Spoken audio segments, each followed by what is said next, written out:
Good morning, Cornerstone. Looking forward to seeing you tomorrow. For our service tomorrow, we'll be studying Matthew 15, verses 29 through 39. And the very wise Canaanite woman from Tyre and Sidon from that region set off a series of events that is wonderful news for us. I'm just going to share the last few elements that I got from reading other voices in it. And the first, let me go over to my studies here.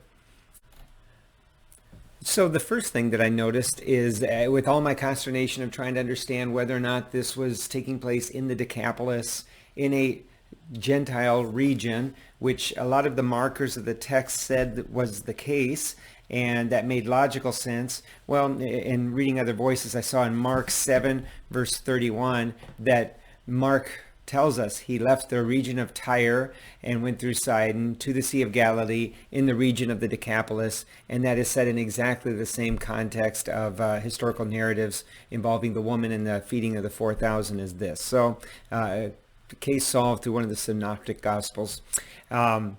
The other thing that we need to note that one of the resources pointed out was that the Decapolis is where Jesus was thought to have cast out the demons into the herd of pigs. And so this would be an area that he was asked to leave at one time. Now he's coming back, and they remember him, and they have sick, and they have lame, and they bring them, and he heals them. Of course, all of that is taking place in more of a Jew-Gentile context with a very important message that is central to the Matthew's gospel that we're going to really focus on Sunday. The last thing that we want to notice comes from Carson, and I was so proud of myself here in John 6:26 as I tried to figure out why don't the disciples say, hey, just break the bread and fish and feed them. You just did it for 5,000, you can do it for 4,000. Why were they holding back? And I was proud of myself for thinking about John 6:26, which Carson does as well. The feeding of the 5,000. Jesus rebuked the crowds because they showed up the next day wanting more food, and he took great offense at that. And so that could be one reason that they just thought better of bringing it up a second time, as Carson says here. The other reason that I had, but Carson says much better, he puts much better words behind it, is that we must never lose sight of a human being's vast capacity for unbelief. And that, again, these disciples are struggling through belief and unbelief and growing in their faith throughout the Gospels. The last thing that he mentions that I really did not pick up on is that the feeding of the 5,000 Jews could have been in anticipation of a messianic banquet.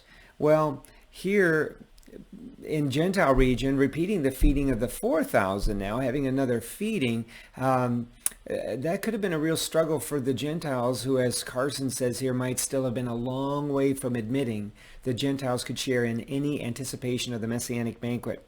So anyway, those are a few insights that I picked up from some of the other voices.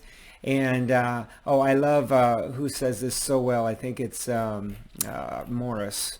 Yeah, Morris says this so well. And I think this really picks up on the theme of this passage. Matthew tells his readers that all ate, which makes it clear that Jesus provided for the whole group. None was omitted.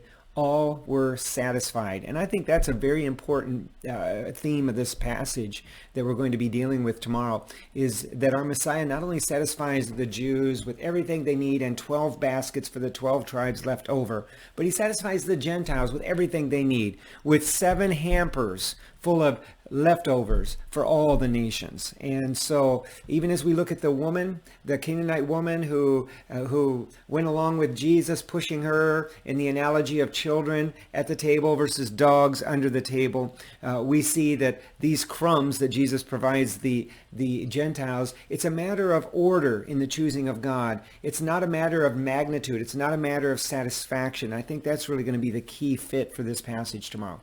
Anyway, we'll see you tomorrow. Thank you.